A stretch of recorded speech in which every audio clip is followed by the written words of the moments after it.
You know, one thing I have to say, like Ron, I think Ron mentioned, like there was a lot of looting going on during this time of the blackout.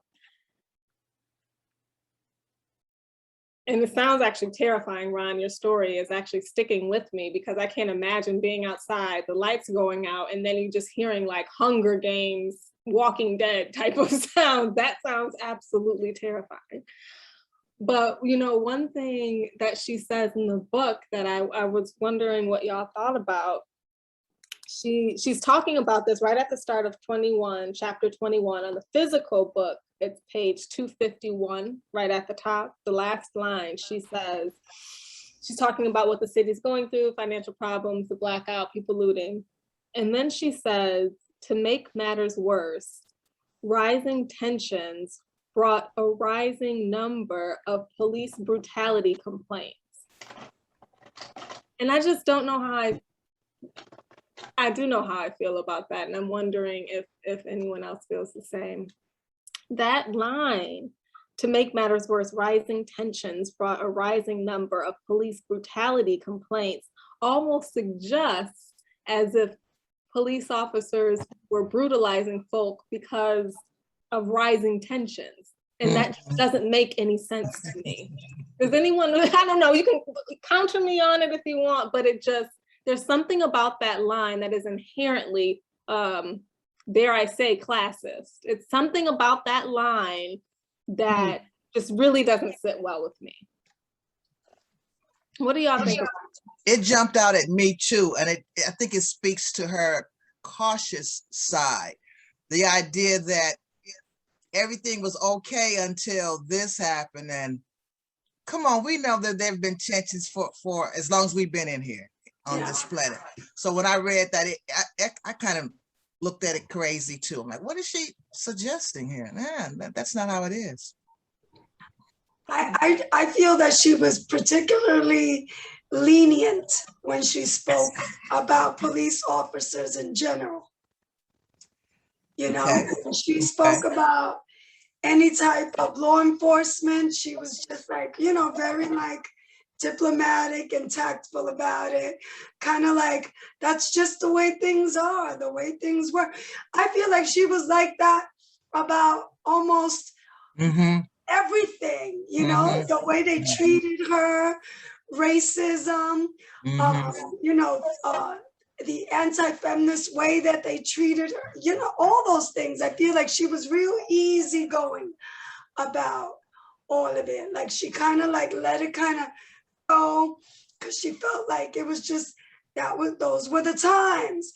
People grew up thinking that, you know, it was okay to say sweetheart to a lawyer who's of equal status, you know, that was okay. So I'm sorry, I went off the subject, but I just feel like overall that's just.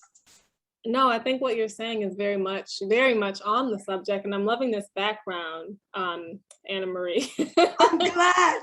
I feel like I'm in the Twilight Zone, but I'm trying to hide the mess. What? Oh. Yes, because I was switching, you know, summer clothes to winter clothes. So now it's all over my floor. Oh, no.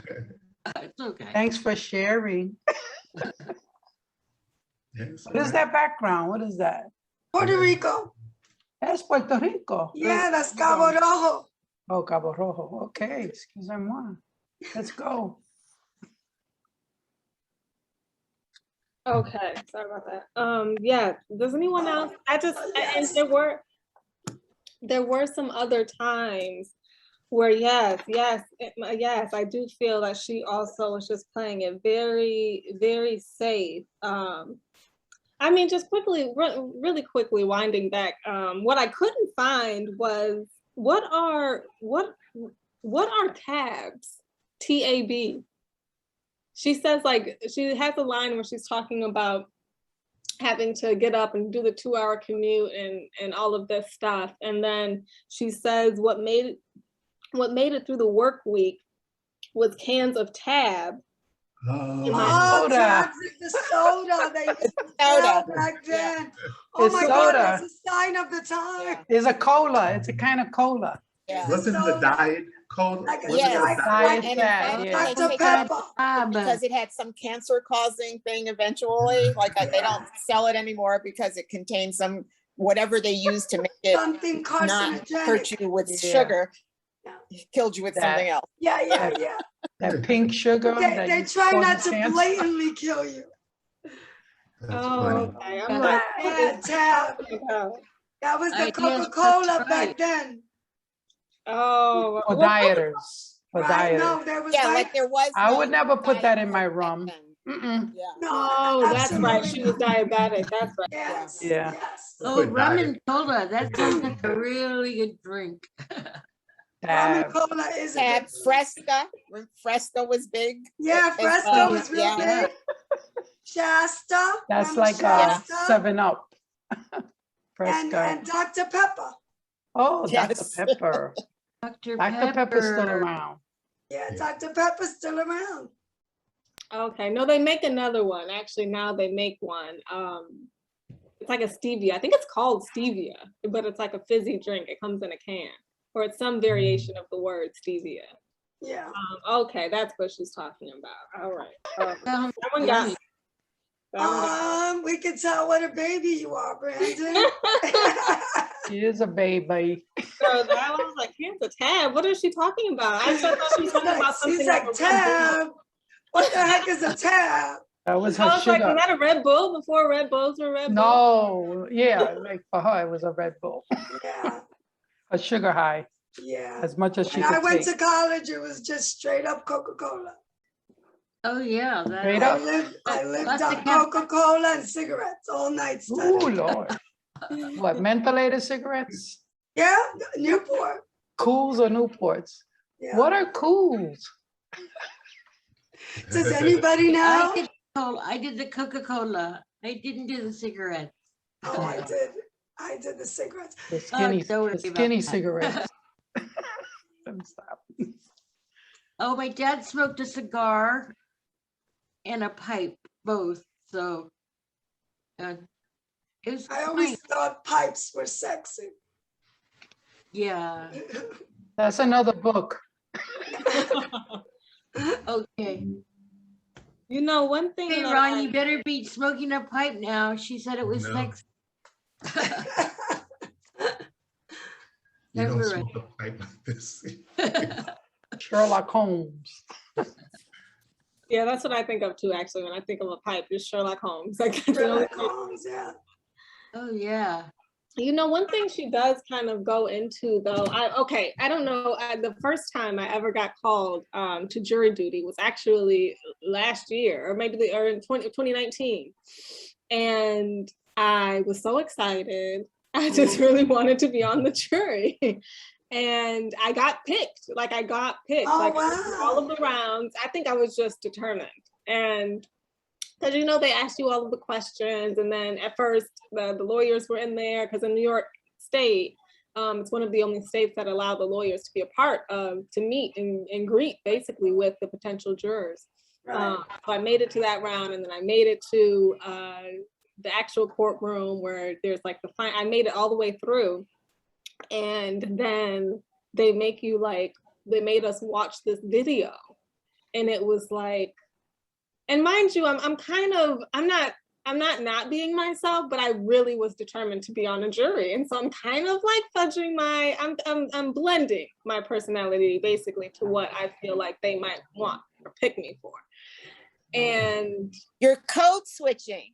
I'm code switching in the federal government at the highest law of the land. I'm code switching, right? And so they basically pick us all, and then because some of it's by random, it's like they just have it's almost like a bingo hall type of thing that they get you to choose out of. And I get through all of this, and then they make us watch this video, and it's like maybe shot in like 91 or 92. And it's so cheesy. It literally has that opening music from Family Matters. Like it's just it's insane. And there's like lawyers like this, Like, it's just ridiculous, right? And there's this voiceover, and I'm watching it, and I'm like, okay, what is this? Like, is this a joke at this point? I'm watching it, and it's this voiceover that's saying how the courtroom is very theatrical, how you have characters and a problem that everyone is there for, and that we're going to have to come to a solution for, much like a TV show.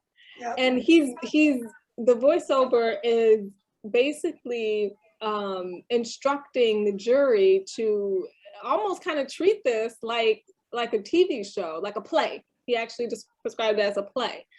And I'm kind of like, this is absolutely ridiculous. You know, this is a real trial. Like, some people's livelihoods are on the line. It wasn't a murder trial. It was a doctor. Somebody was suing a doctor. And so I'm watching this thing, and I'm just like, this is crazy. Like, I can't do this. Like, this is absolutely asinine. Like, this isn't a play. This isn't Hamilton. We're not on Broadway. You know, like, this is a real problem. You know, like, I'm really very serious about this. And I think they like caught on to some of my like eye rolls and gestures as I was watching it, and they dismissed me. Like, Oh, they did it. yes, they did. They dismissed me. Wow. I got my $100 or whatever it was, $140 sent to me in a check. But yeah, they dismissed me after that day. Yeah. That day. Yeah. You play the game. I'm not I just surprised. Yeah, couldn't- no, I it couldn't is. believe it. You know, I could not believe it. And Yeah. you know, but reading this, she does kind of, some of the things that she says does really remind me of how much the courtroom really is a It's stage. a showroom. Yes. Perry Mason. Yes. It does. Yeah, a lot like Yes. It really, really is.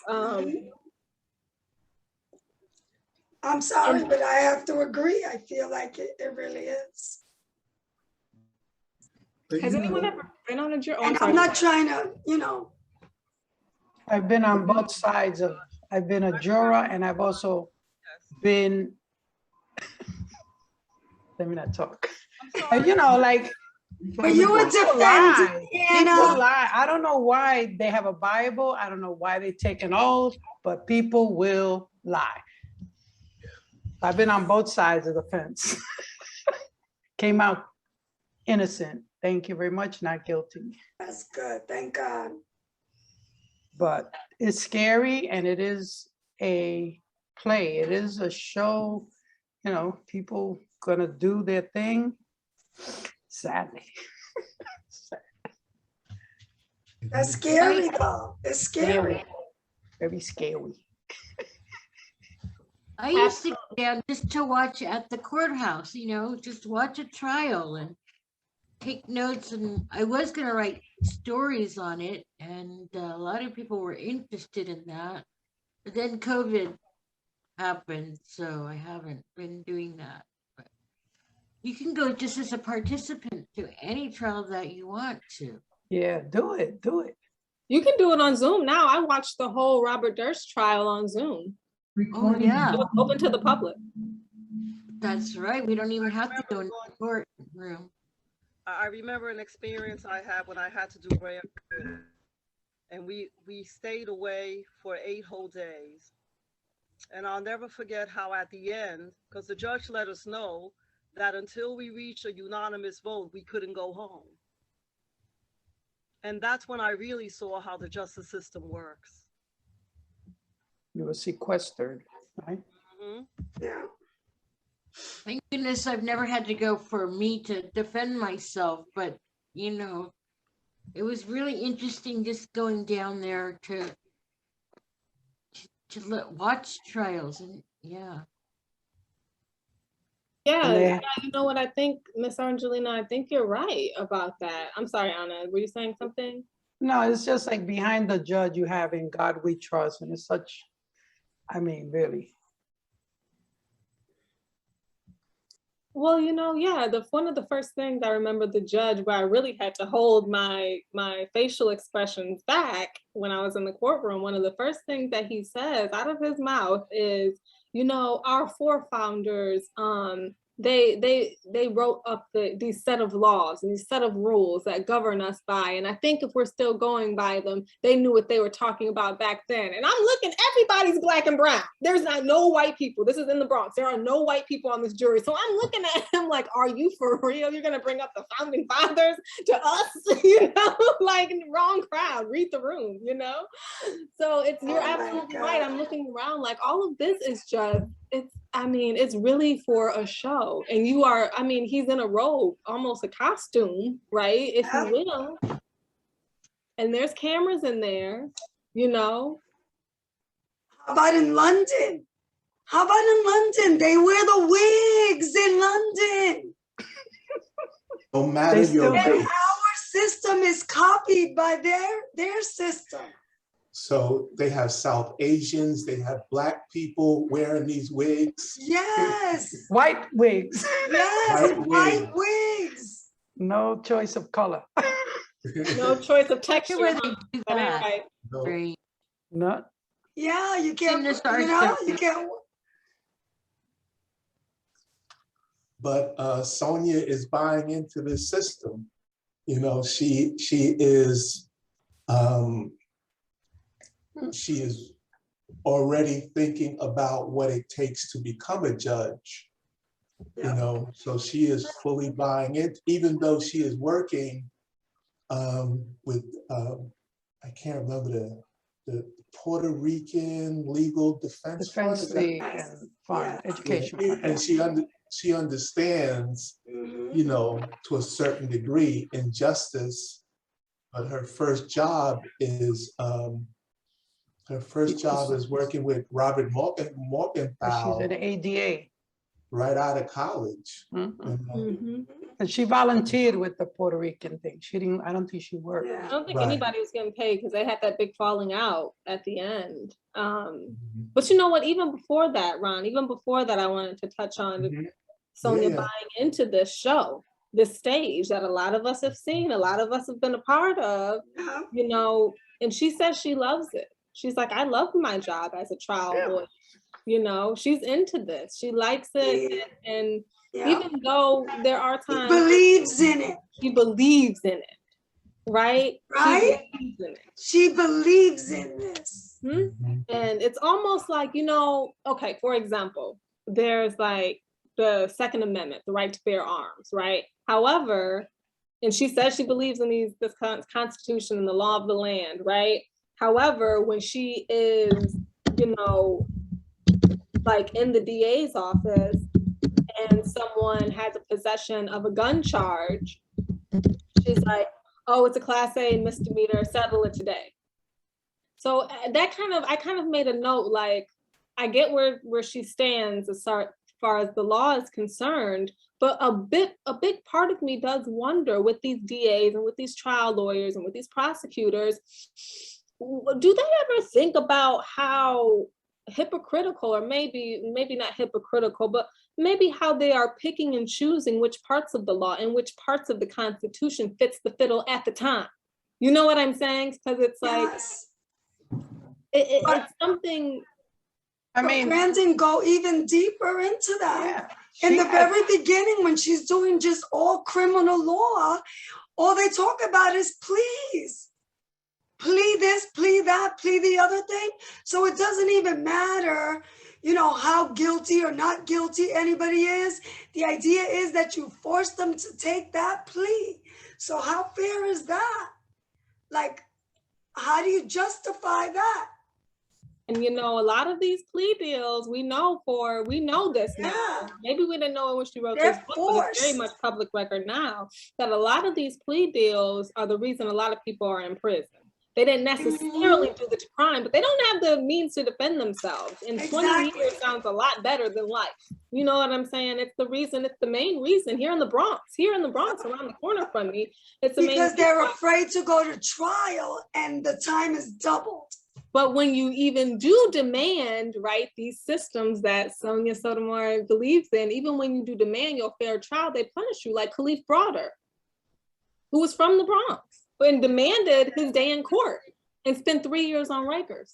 That you should Sure. bring that up because I remember once when Sonia Sotomayor was being interviewed, and she came to visit the Bronx defenders, and she explained she was a prosecutor, but it was interesting that most of her best friendship with colleagues were actually defense attorneys when she first started her career as a lawyer.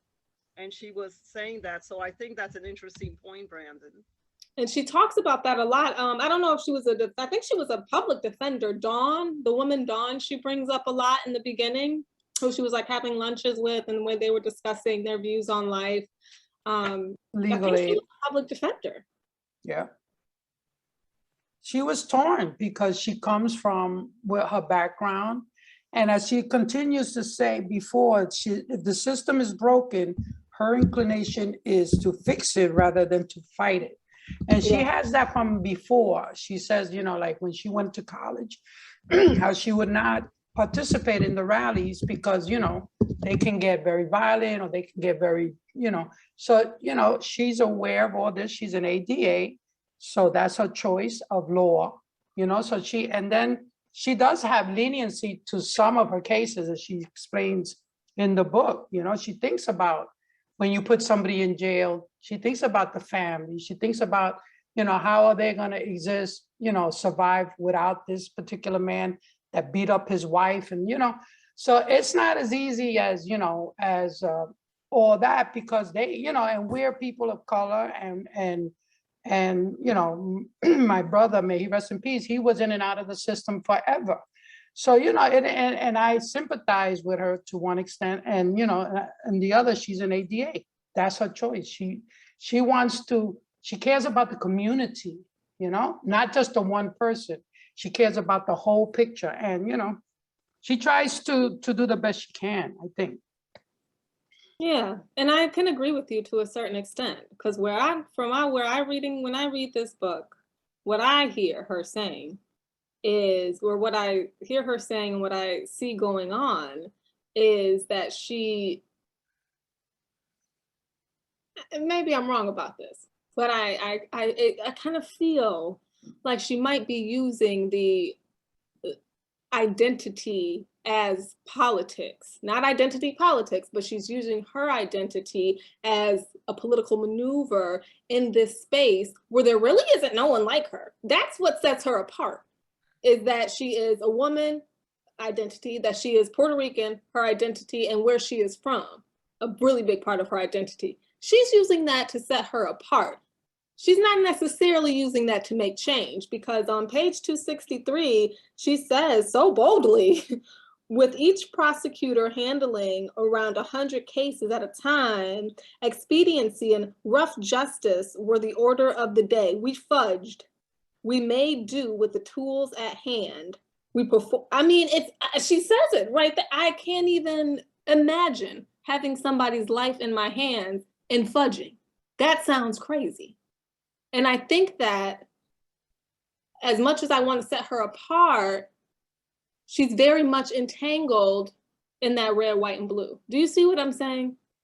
She is, no doubt. And I think that, you know, this book these pages that we read today were very telling of what not only of her personality and who she's become in the world, but very telling of what it takes if you want to have a seat at this table.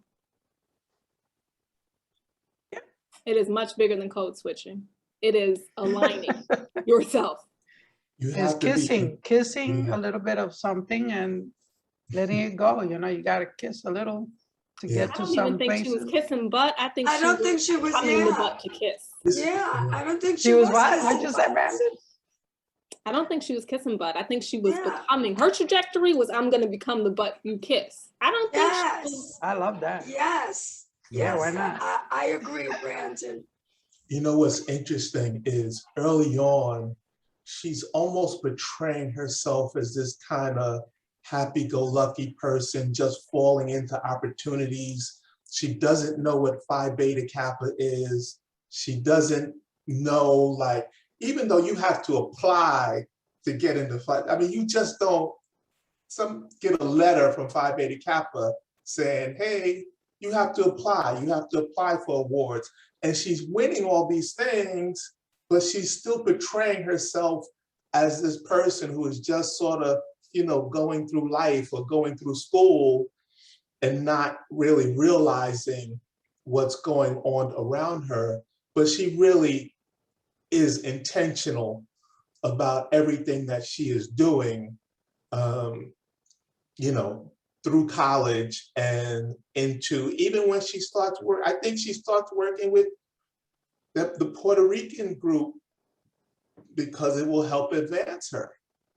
I mean, because shortly thereafter, that's when she starts thinking about becoming a judge. You know, it's in these pages where she even starts to consider what it might take to be a judge. Yeah. Because the judge has to listen to both sides. And that's what she was about. Listening to both sides and then slamming it. And I can definitely agree with that. However, you know, to going back to what Ron just said, it kind of made me think about, you know, what's so fascinating about this author is that she became a justice and she took these steps. Like Ron said, these are deliberate steps you have to take. You don't just stumble into that. These are very deliberate steps and you have to be very strategic about where you're placing yourself, right? So a big part of me, but also at the same time, she didn't know what one of the biggest sororities and like organizations in Ivy League history is. She never been to a nice Chinese restaurant. She never been in nature before. So a big part of me, what kind of like a thought that I just had when Ron just said that was, you know, the author doesn't really have a huge frame of reference on American life.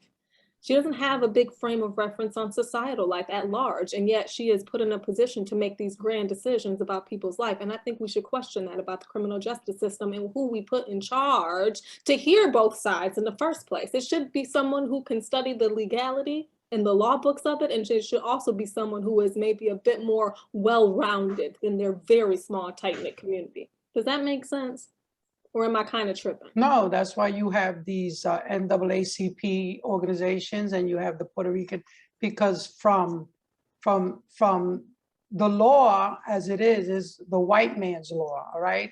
The law, the policing came from slavery, and you know, all this is, so you pick and choose, you know, and you take from the law and you get your little organizations put aside and you help your people as best you can.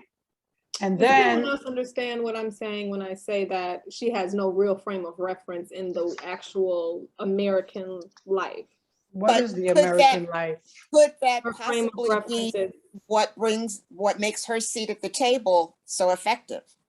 mm-hmm. Is that because of her, I'm not going to call it a lack of perspective, I'm going to call it a different perspective, and makes her maybe able to see the harm that it would do to put this man away who has beaten his wife. How, yeah, we may see that as justice, but what harm is it really doing? Because she doesn't have that certain, for lack of a better word, privileged view of the world. So she's not tainted. Is that her forte? She's not tainted, I think. You know, she's not. I think kind of the opposite, not the opposite, but I think she is tainted. Not by the system, but in her way of thinking to be intentional is one word, but there's another word I'm thinking of that's not coming to me.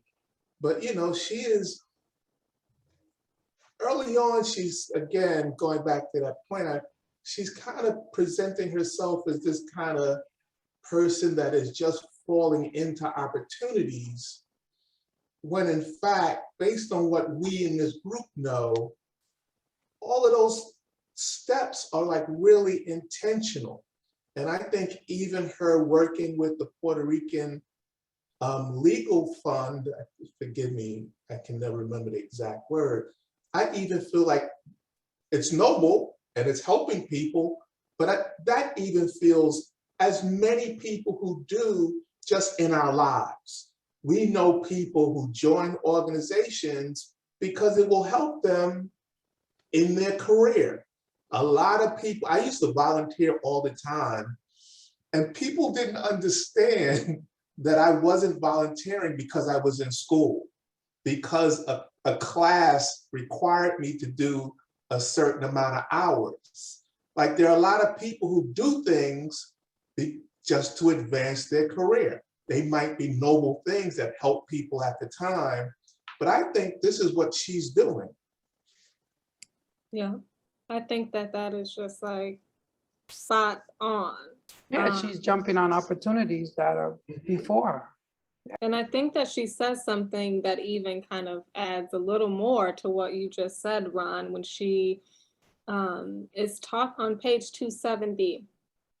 She is talking about kind Which of how chapter? she, Jesus. what chapter? Maybe it's 22 or maybe it's 21. 21.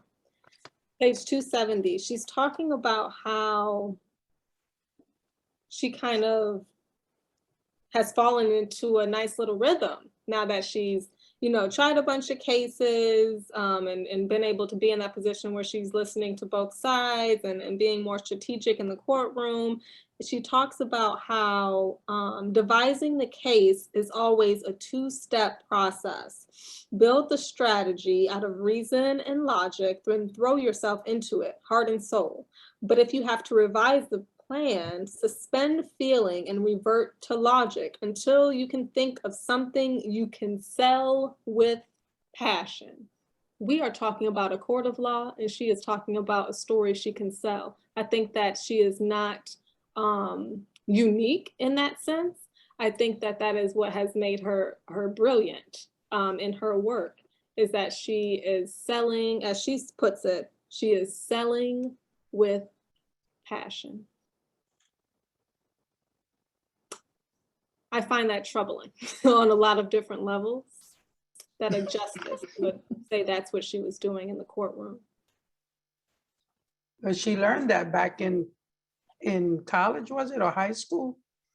When Sure. she did that stint and they taught her to put more passion into her work. So, you know, sorry, it's very noisy in this neighborhood.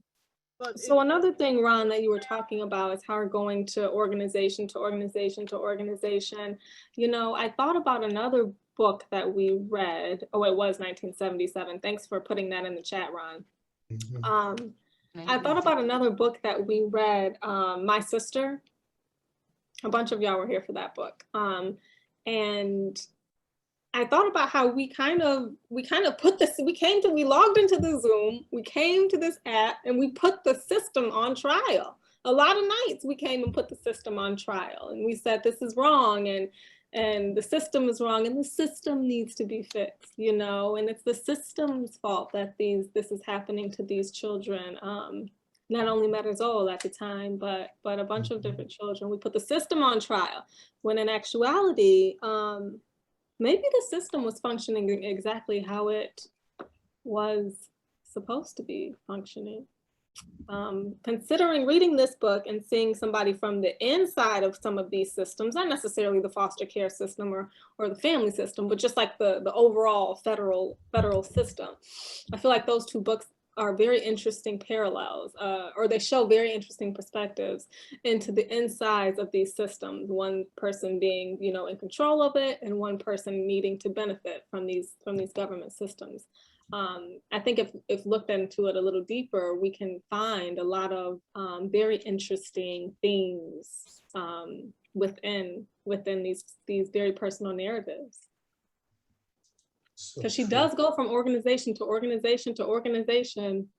And, you know, I didn't think that she was doing it for her career until Ron just kind of broke it down like that.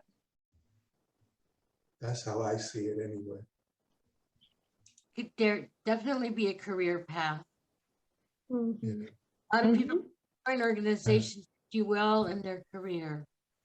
I mean, it's hard to imagine, like maybe, hard to imagine yourself becoming a Supreme Court justice by the time you're 50, but it is not hard to imagine you seeing yourself as a judge, you know? So once you become a judge, then you can start imagining yourself as I think after the regular judge, then it's like maybe the appellate court or something. I don't know the whole court system. I've been fortunate enough to stay out of it my whole life, but Me too.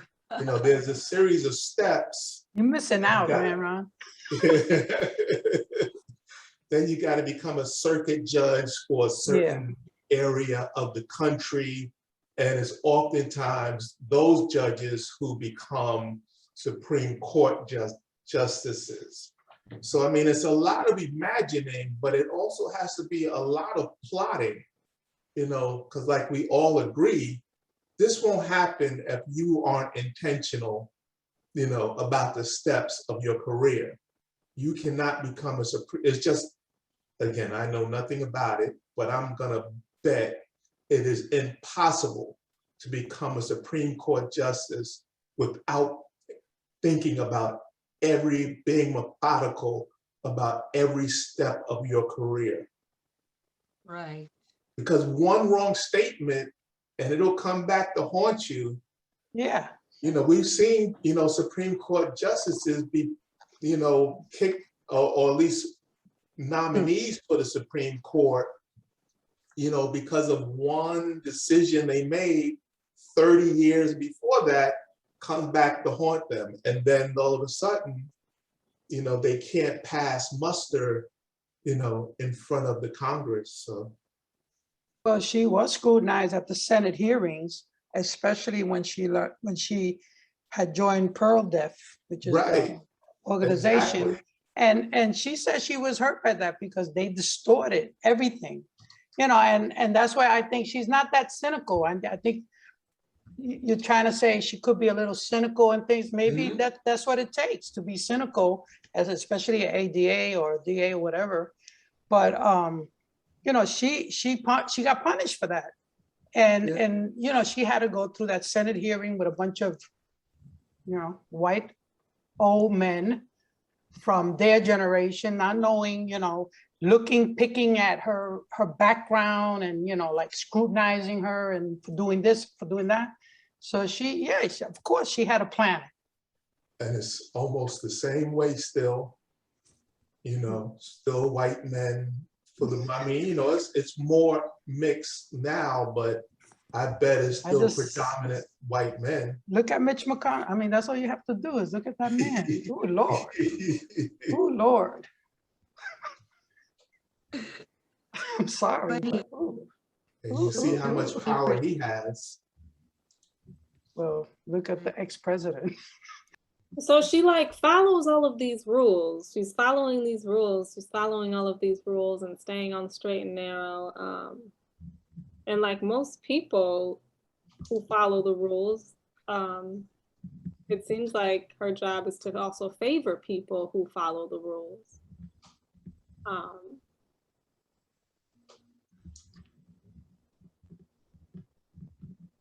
So I don't know. I guess I think that there are a lot of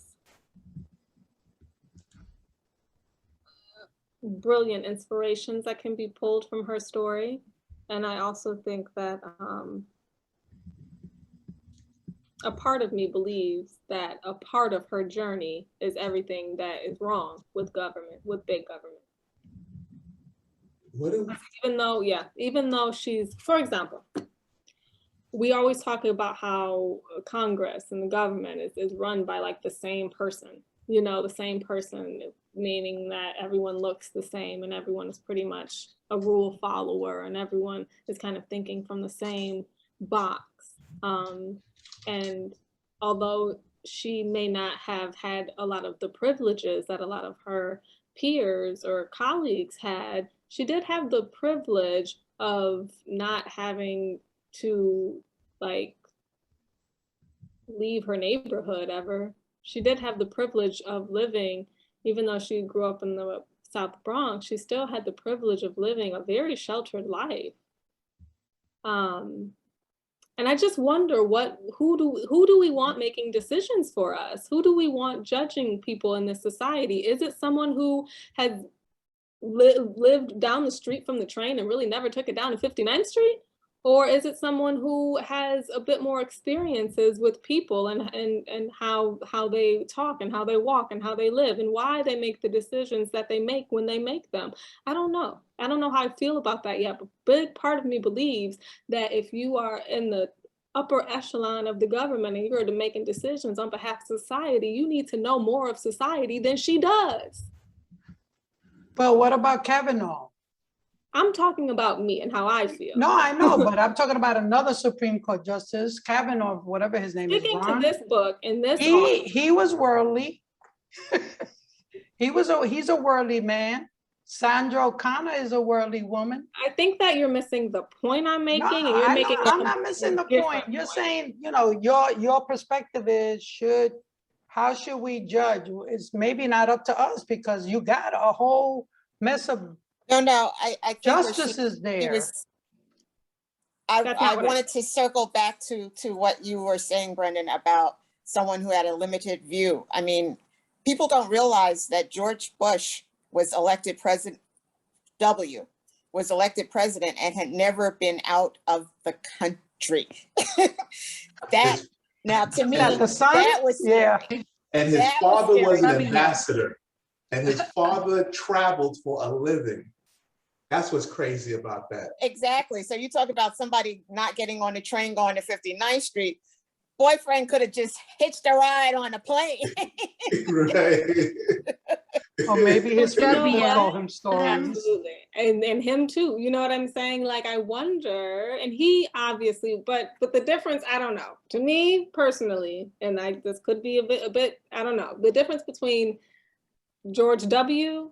and the author of this book is, you know, not to throw any shade at George W., but the author of this book was an intellectual. She learned the law. Like, she learned her trade. You know what I'm saying? Where I don't get me wrong, I don't think that George W. Bush was an intellectual person. No, but that's my point is but that, you know, I mean, we're getting, you know, some of us are getting on her for her limited view, but at least she took the time to learn the craft.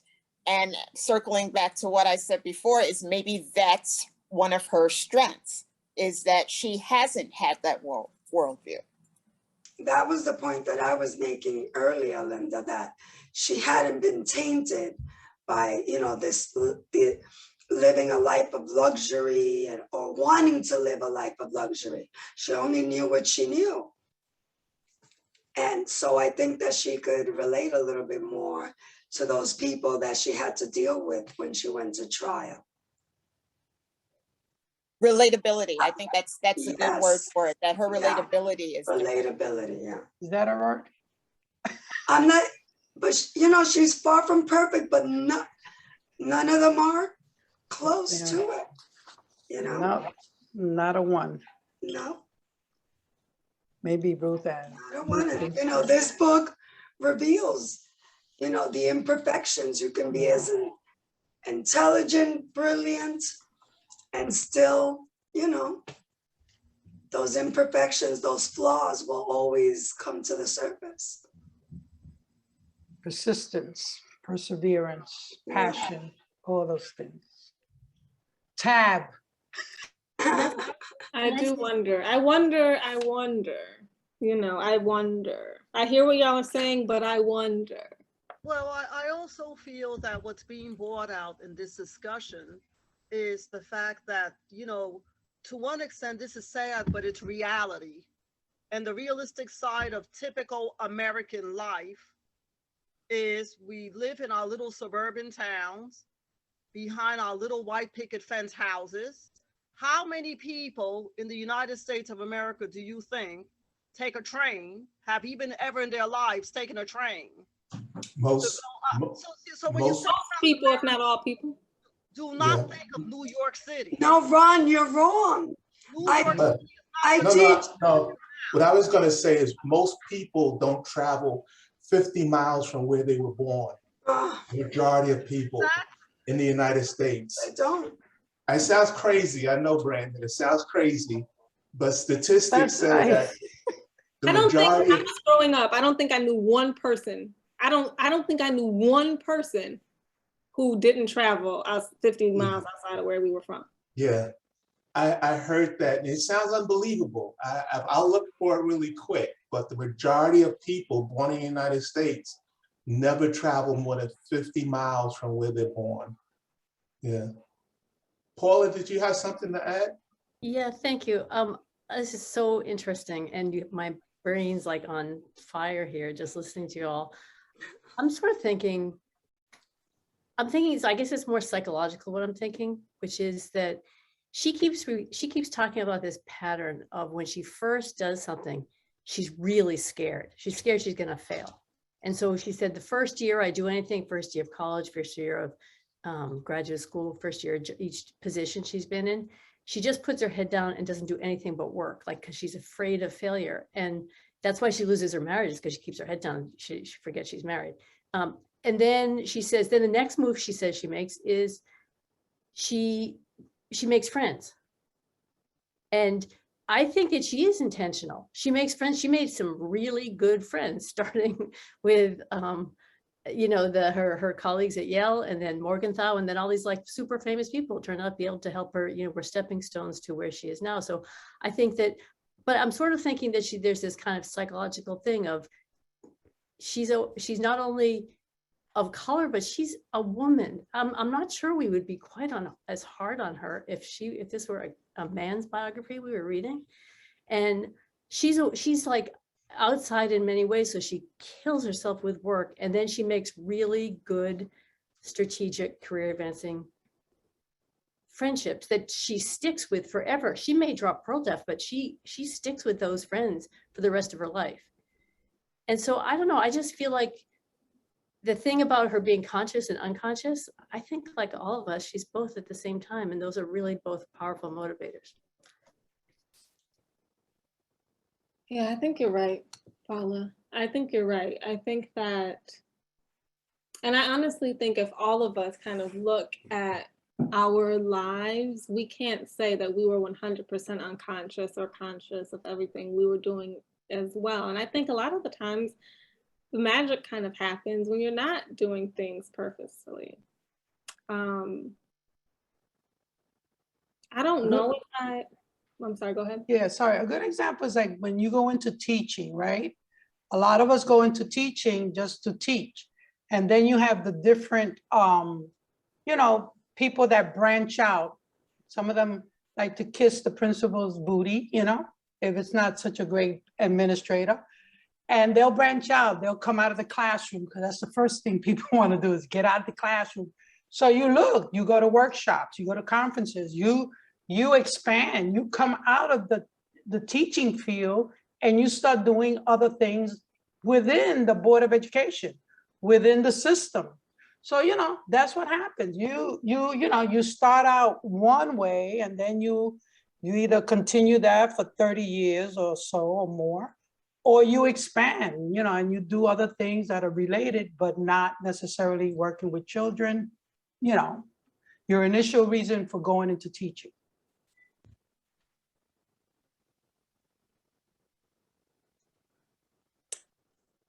Does anyone else want to bring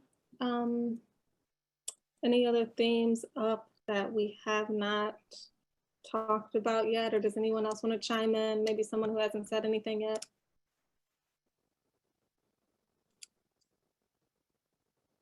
Because I do want to get into the last kind of pages when she is talking about the dissolution of the marriage.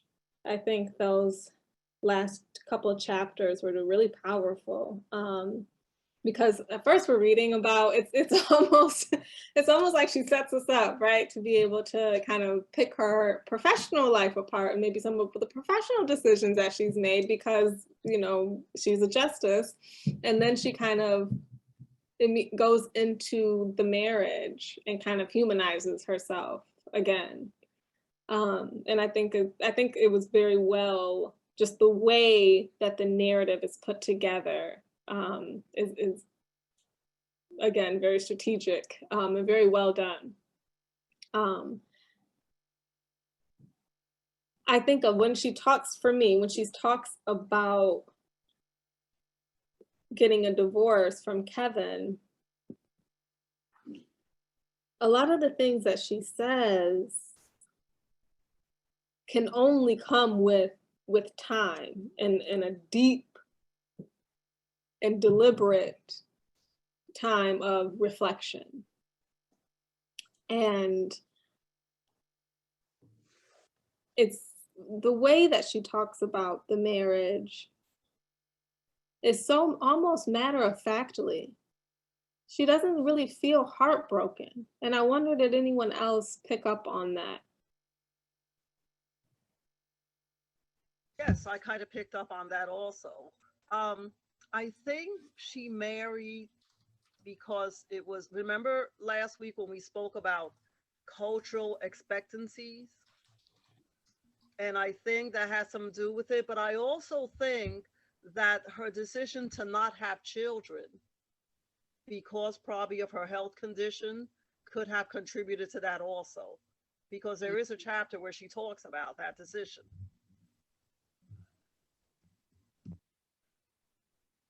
Yeah. Yeah. She still doesn't feel like, I mean, even with that decision, it just still never felt like there was any passion in the relationship, that they just got married as a matter, or stayed together out of a matter of course. And even when they break up, it feels very clean. They know who's going to keep the car. They know who's going to pay the credit cards. Adios. And I didn't know if that was because they were both kind of like entangled within the legal system, that they knew what a messy divorce could do and they just didn't want that, or if they just didn't have a lot to fight over in the first I don't think they had a lot. Yeah, I think it was because they didn't have a lot. I mean, she says she took the credit card debt because she had the salary at the time. He had finally gotten into graduate school. Mm-hmm. And they didn't break up out of any anger or, infidelity. So they are probably still, it feels like they're probably still good friends to this day, I don't know, but like it doesn't end angrily. So it just ends. Yeah. But even that could be intentional. How people make decisions about their future. And I feel guilty now that Paul has kind of called me out on my sexism, but how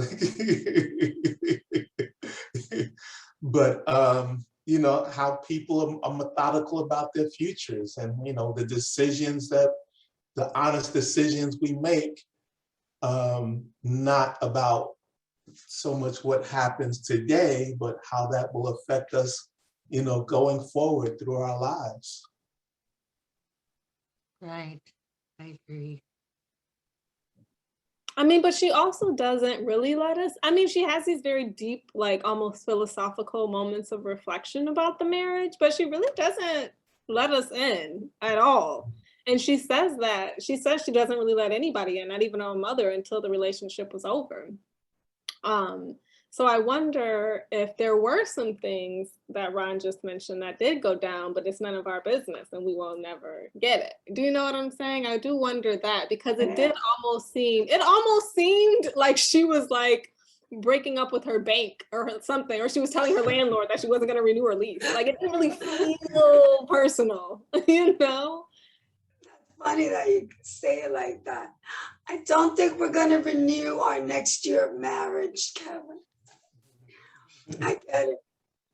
Because that's exactly how I felt too. But then she's very clear about not being personal. Her business was her business. So Ron said, there were no infidelities. We don't know if there were any infidelities. We don't know if she'd ever share that.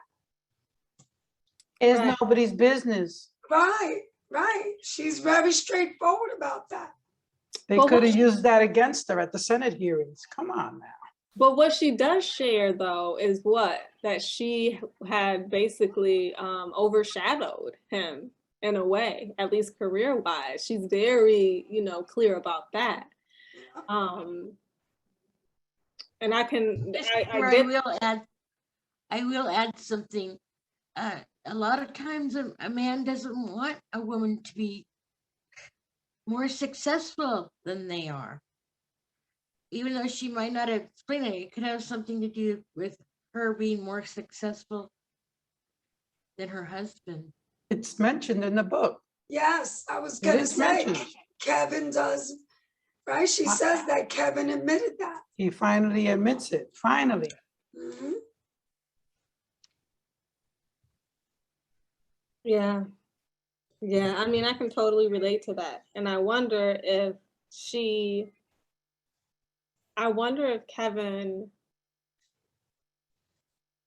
Yes, that's I right. wonder if Kevin could never see himself catching up to her. Do you know what I'm saying? Not only that she had overshadowed him just when they were coming up and starting out, but my theory, or I guess my question is that's really not answered, is he does admit that she overshadowed him, but in his mind it almost seems like he can't see himself getting there.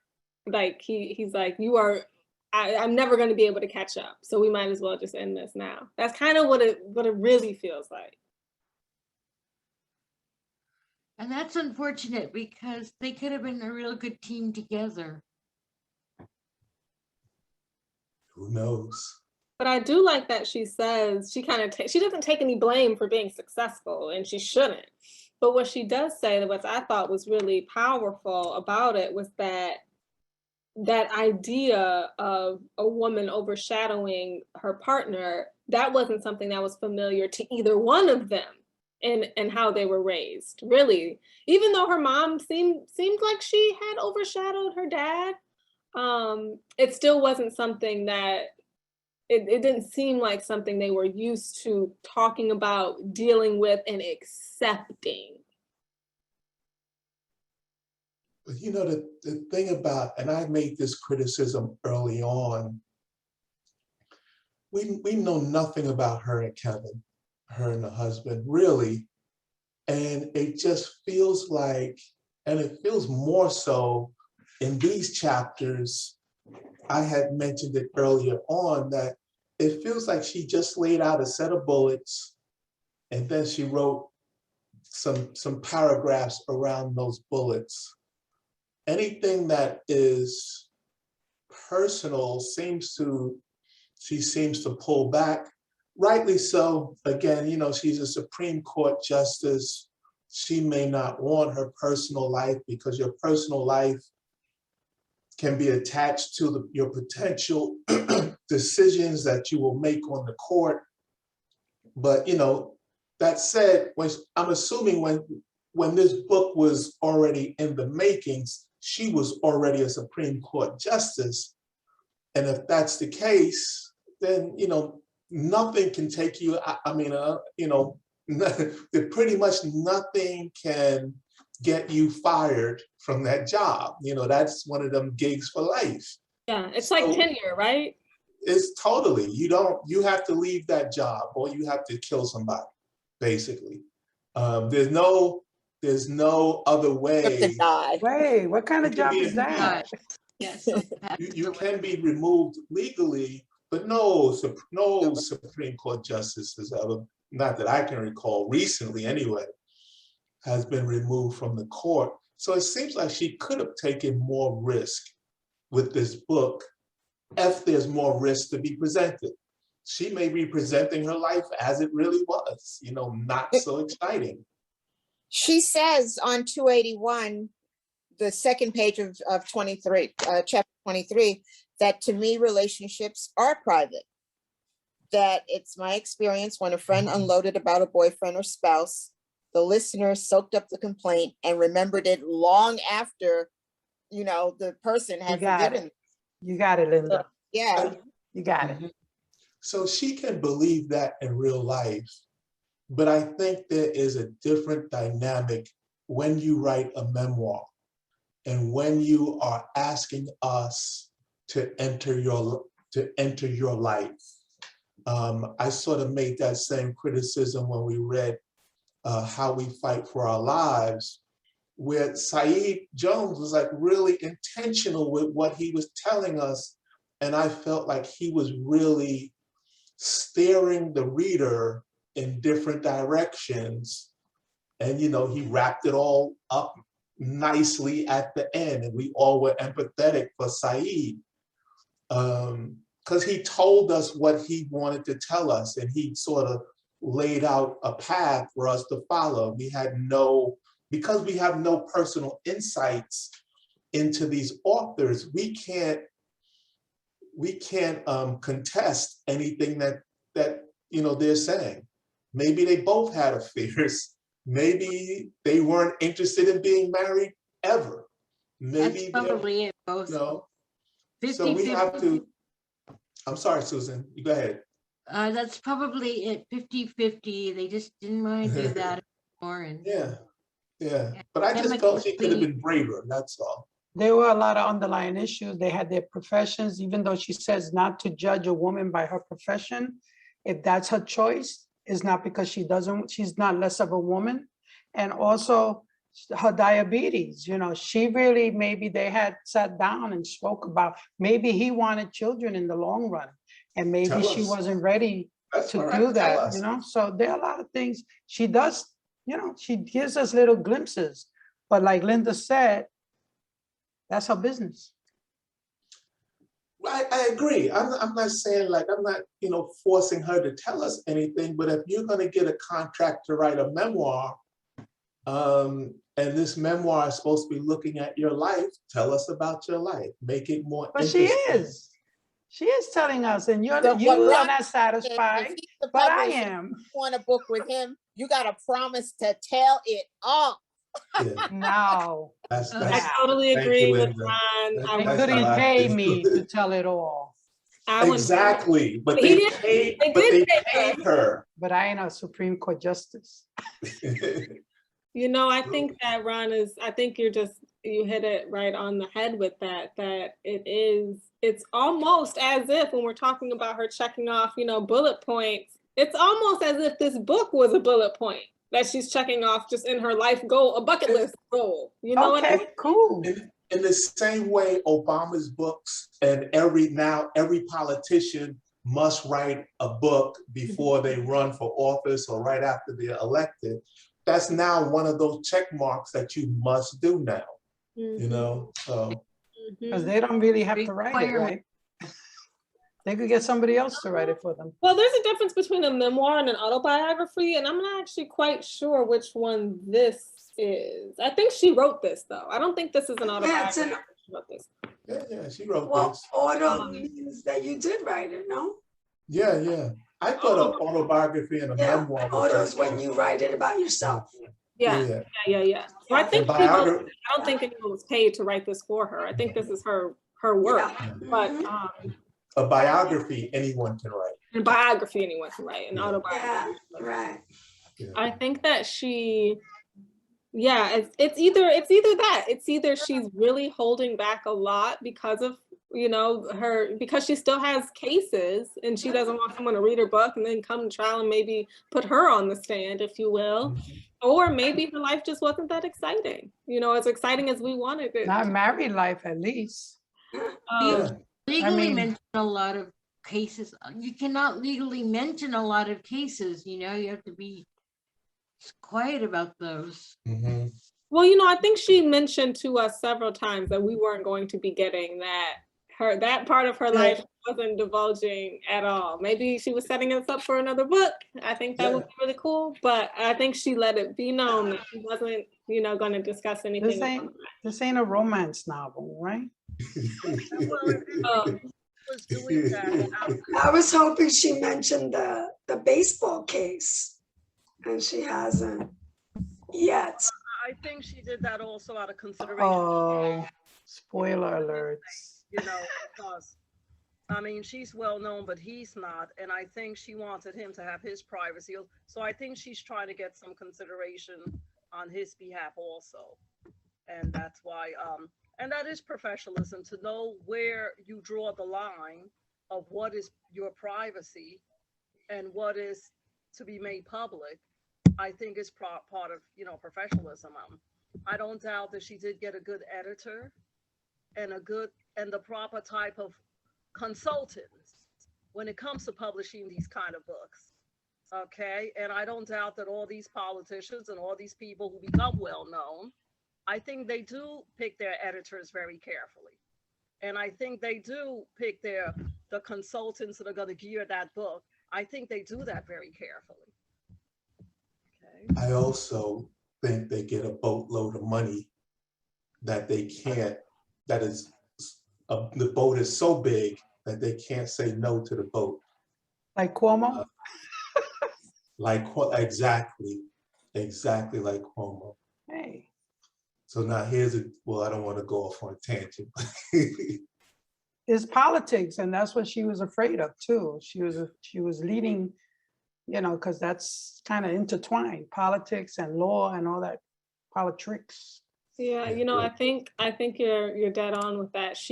Anna, I think you're dead on with that. She was a bit afraid, if not completely shook, by entering that arena of the political arena.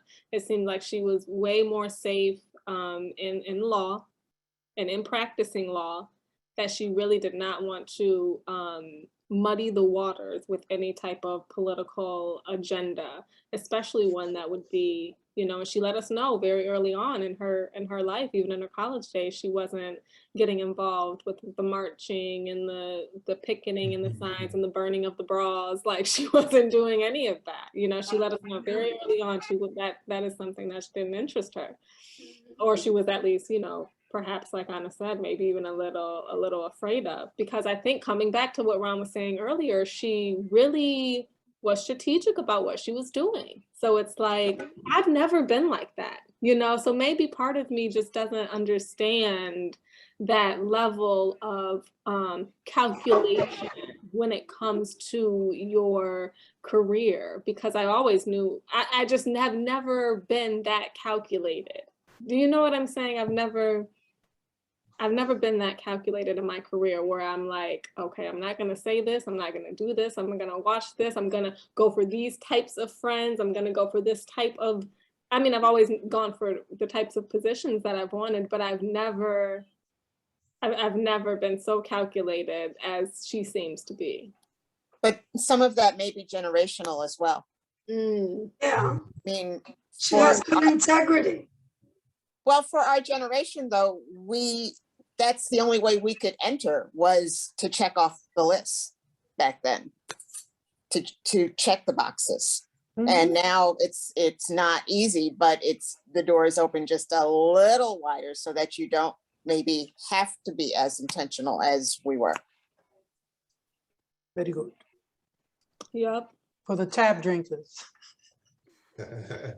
But she does talk about that one case where obviously I think you can talk about a case after it's over.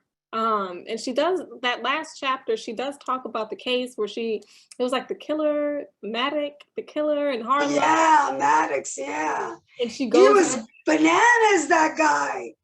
I don't even remember him. Do you remember him? No, I was trying to remember. I do not remember him. What was he called? The murderer? The something? He had a name. Tarzan. The Tarzan. Yes. Yeah. So she Tarzan. Yeah. That was insane. And all just, for an addiction. Yeah. She says she goes into the house and there's like spoons and needles everywhere. And this had to have been in the early 80s. Yeah.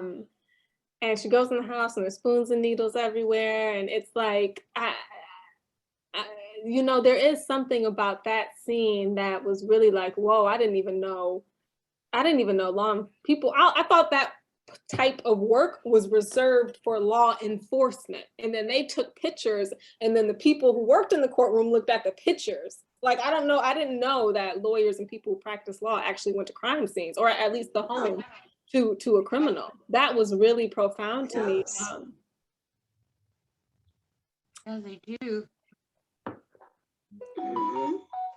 Again, I don't know if I had to go there. I don't know if that was calculated either, but her Well, think about the ambulance chasers, right? But the ambulance chasers, yeah.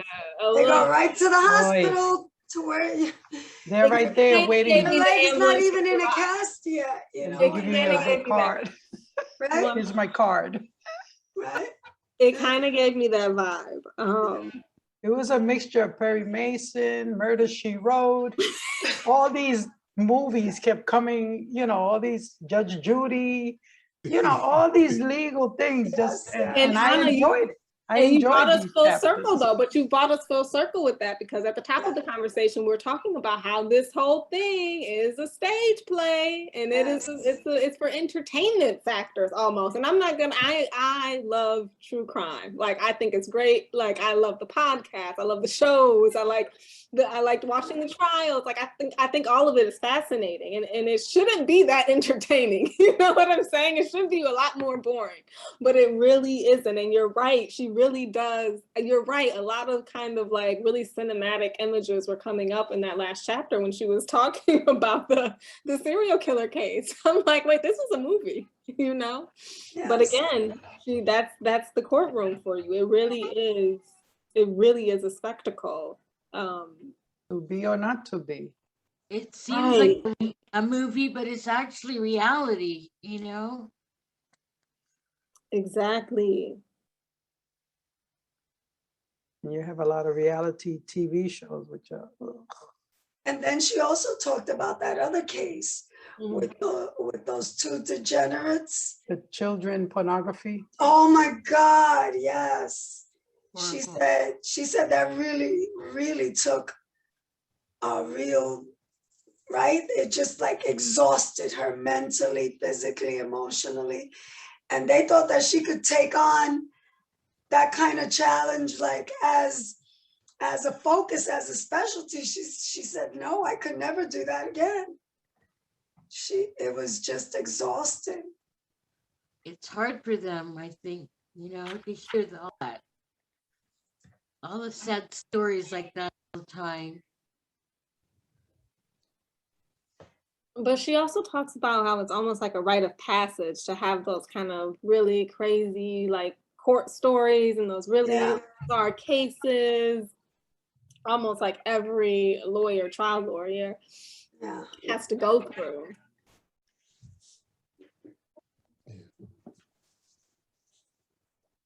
But yeah, I really enjoyed these pages. I really thought that it really made me think a lot about law and our place in it as society, and who is judging the people and who should be. And I thought a lot about the system as a whole. So I really enjoyed these pages. We have about 2-3 minutes left. Does anyone want to bring up anything or say anything that we have not discussed yet?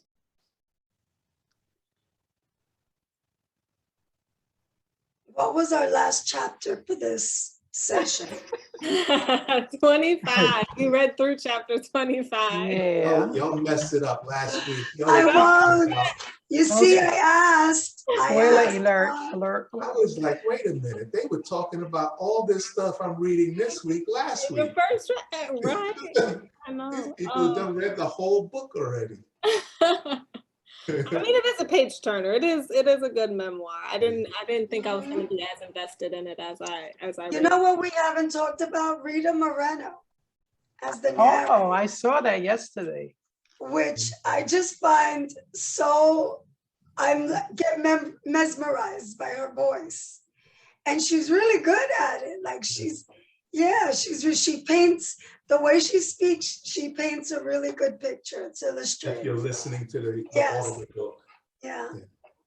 Oh, she reads it? Yes. Oh. Yes, I'm listening to the audio, and Rita Moreno is the narrator. Oh, I thought you were talking about the special they had on her yesterday on Channel 13. Mm-hmm. No, I love Rita Moreno. Yeah, Marino, they used to call her. But that even says something, right? That Rita Moreno is her narrator. Mm-hmm. again, very, see, I'm looking at everything she does with like a very fine, like a magnifying glass. You're magnifying everything. I just don't, you know why it is? I'll tell you why. Because I don't believe that you can be just in that world. I don't believe it. I think it's way too corrupt. I think the waters are too filled with slime. Yes. I think that there are too many backs that you would have to stab to get to a certain level. And I think that there's a level of exploitation that most people won't admit that they are overlooking once they get to that level. I just don't think you can get there with clean hands. I just don't believe it's possible without a stain on your shirt. It's kind of, I feel like she's like, I've evolved from it all without a stain on my shirt. And it's just like not possible. I just don't believe it. I don't believe it. Maybe I'm just maybe a bit too cynical, but You and Ron. I don't believe that you can get here, you know, without being complacent to white supremacy. I don't think you can make it. I just don't think you can make it. I think it's a whirlwind, but I mean, you can't do it without. Brandon, I don't think that you're being cynical about it. I really don't. I see that also. Yeah. I don't.